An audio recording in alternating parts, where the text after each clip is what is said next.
আবারও মাটি চাপা পড়ে গুরুতর আহত শ্রমিক। বিশালগড়ে রঘুনাথপুর একটি বাড়িতে মাটির কাজ করতে গিয়ে মাটি চাপা পড়ে গুরুতর আহত হয়েছে এক শ্রমিক। তার নাম সুলেমান মিয়া, বয়স 60 বছর। বর্তমানে জিবি হাসপাতালে চিকিৎসা চলছে তার।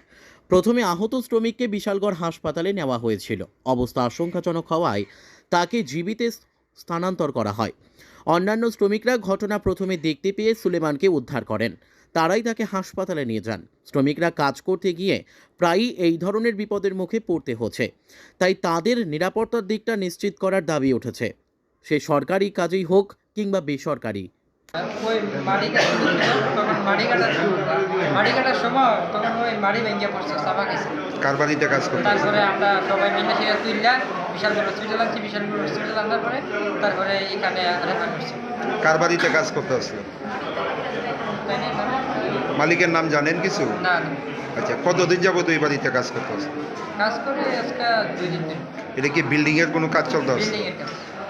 প্রথমে কে দেখছে বিষয়টা? হ্যাঁ, প্রথমে কে দেখছে বিষয়টা? বিষয়টা প্রথমে আমরা মিস্ত্রি দেখছি। আচ্ছা, মিস্ত্রি দেখে সেটা আমরা ডাকিছি, তাড়াতাড়ি করে গিয়ে সেটা আমরা এখন অবস্থা কীরকম? এখন অবস্থা মোটামুটি কিছু সুস্থ, কিছু দেওয়া যায় ভালো। নামটা কি ওনার? সুলেমান মিয়া, বয়স কত? 60 বছর। বাড়ি কোন জায়গায়? গরিবিন্দনগর। এমনিতে তাই নাকি মানে মাটির কাজ সবসময় করে? মাটির কাজ সবসময় করে আসছে, সেটা আরও লোক আছে 2 জন বেশি। বিশালগড় কোন জায়গাতে হয়েছে ঘটনা? বিশালগড় এটা আপনার রঘুনাথ।